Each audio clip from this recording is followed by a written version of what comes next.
Irmãos, eu estou muito contente porque estamos vendo aí, rodando na internet, um áudio do Marsola que ele acabou confessando que não há pecado para a morte que não seja perdoado, desde que a pessoa, o pecador, se arrependa e peça muito perdão a Deus.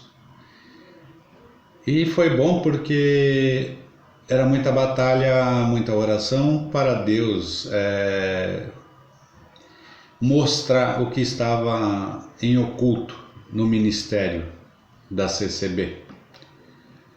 Não que a CCB tenha culpa de nada, entendeu? A CCB não tem culpa.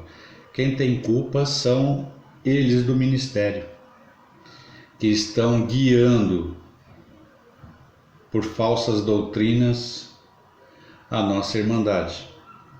Mas de um ponto foi bom, porque acabou mostrando para os membros a verdadeira face do ministério. Então eu fiz esse vídeo com o texto e quero que os irmãos leiam e prestem muita atenção no que está escrito, porque ali tem a explicação do que é o pecado para a morte e do pecado que não é para a morte. Tá bom?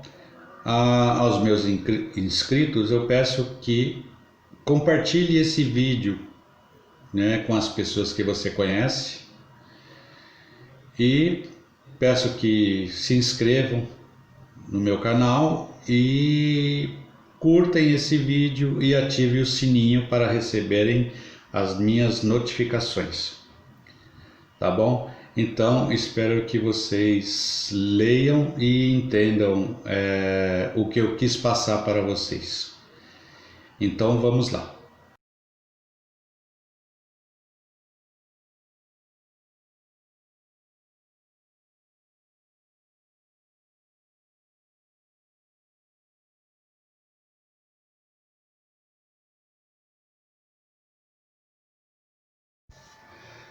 O que é o pecado para a morte? Sabemos que existem dois tipos de pecados que estão escritos na Bíblia: pecado que não é para a morte e pecado para a morte. Se alguém vir pecar seu irmão, pecado que não é para a morte, orará e Deus dará a vida àqueles que não pecaram para a morte. Há pecado para a morte e por esse não digo que ore.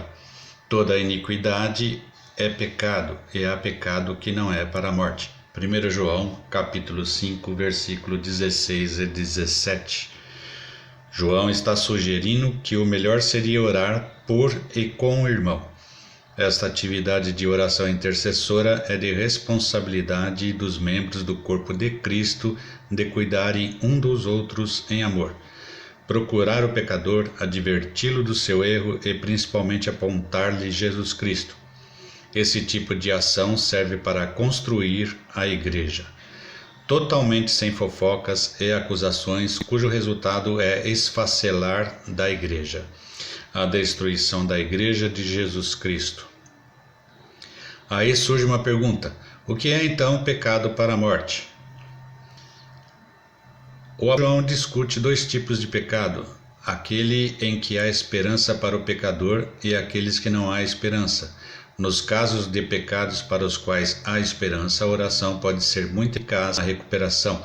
Já sem esperança, caso dos pecados para a morte, não há garantia de que a oração se tornará eficaz.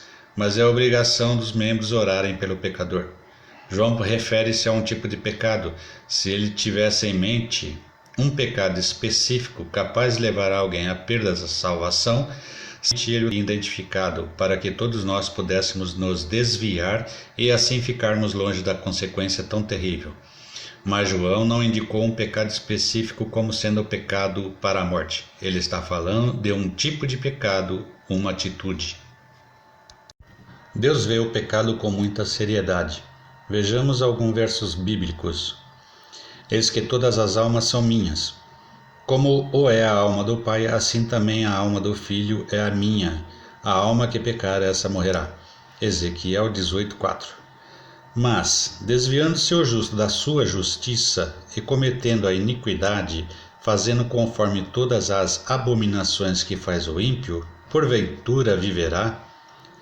De todas a justiça que tiver feito não se fará memória. Na sua transgressão com que transgrediu e no seu pecado com que pecou, neles morrerá. Ezequiel 18:24. Depois, havendo a concupiscência concebido, dá à luz o pecado, e o pecado sendo consumado gera a morte. Tiago 1,15. Qualquer pecado, se a pessoa persistir nele, conduzirá à morte. Mas nós sabemos que há diferença de grau entre um pecado e outro. Os pecados cometidos por aqueles que estão genuinamente interessados em servir a Deus, mas que sofrem de uma vontade fraca e lutam contra hábitos arraigados, são muito diferentes dos pecados cometidos deliberadamente em atrevido desafio a Deus. Então, o que determina a diferença entre um pecado que não é para a morte e um que é para a morte é mais a atitude e o motivo do que o ato do pecado em si. Nesse sentido, há uma distinção entre pecados. Um pecado do qual a pessoa se arrepende rapidamente e é perdoada não é um pecado para a morte. Um pecado mais grave cometido porque a pessoa descuidou do seu relacionamento com Jesus ainda não é um pecado para a morte, se seguido de genuíno arrependimento. Qualquer pecado em que o pecador persistentemente se recusa a atender o apelo do Espírito Santo para arrependimento torna-se um pecado para a morte. A recusa em arrepender-se torna a morte uma coisa certa. Se o irmão peca e se recusa a arrepender-se, não há outro caminho a não ser a morte. Esse é o pecado para a morte. Dificilmente nós humanos conseguimos perceber essa diferença, mas Deus, que conhece os corações, sabe o momento em que o irmão não quer mais arrepender-se, o momento em que ele rejeita por completo toda a influência celestial por sua salvação. E isso acaba gerando um outro pecado, o pecado contra o Espírito Santo, o pecado da blasfêmia. Um exemplo da diferença entre tipos de pecados pode ser visto na vida de Saul e Davi, reis de Israel. Os dois cometeram pecados horríveis. O primeiro, Saul, pecou e não se arrependeu. O segundo, Davi, se arrependeu de todo o seu coração. Quais foram as consequências? Saul morreu sem a esperança da vida eterna. Davi foi perdoado e foi-lhe assegurado um lugar no reino de Deus. Há, portanto, muita esperança para aquele que, contrito, atira-se aos pés de Jesus. Ninguém é tão vil, ninguém desceu tanto na senda do pecado que não possa ser alcançado pela graça de Jesus Cristo.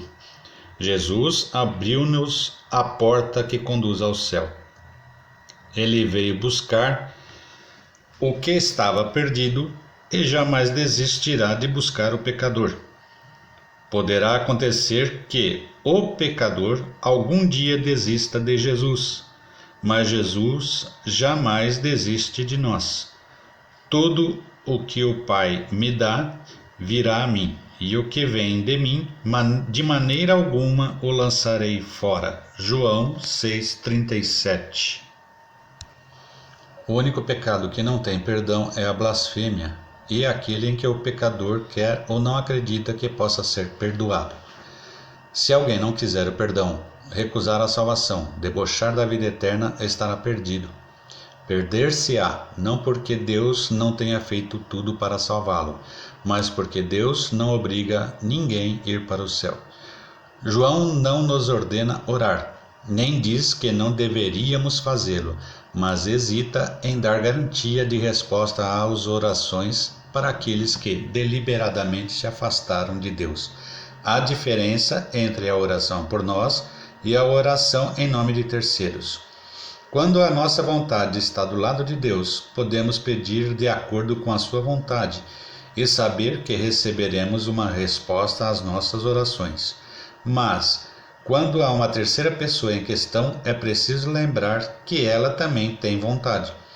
Se ela não quiser se arrepender, todas nossas orações e todo o trabalho de Deus que possa fazer e que nos induza a fazer, não pode forçar a vontade dela. Isso não quer dizer que não devamos continuar a orar por aqueles que se afastaram do caminho da justiça ou que nunca se renderam ao Salvador. Isso não significa que não haverá muitas conversões notáveis como consequências de orações longas e sérias feitas por corações fiéis. Mas João mostra que não adianta orar pedindo perdão para o pecador se ele se recusar a se arrepender do pecado. No entanto, enquanto houver algum motivo de esperança, devemos continuar a orar, pois não podemos dizer com certeza quando uma pessoa foi longe demais. Então sabemos agora a diferença do pecado para a morte. Veja como é linda a verdadeira graça de Jesus Cristo. Temos que amar nossos irmãos, fazendo todo o possível para que ele se sinta amado no meio da igreja e não desprezá-lo e humilhá-lo. Não somos juízes para acusar e condenar ninguém, pois iremos colher o que plantamos e seremos julgados na mesma medida em que julgamos. Pense bem a respeito. Espero que vocês tenham gostado e fiquem aguardando os próximos vídeos.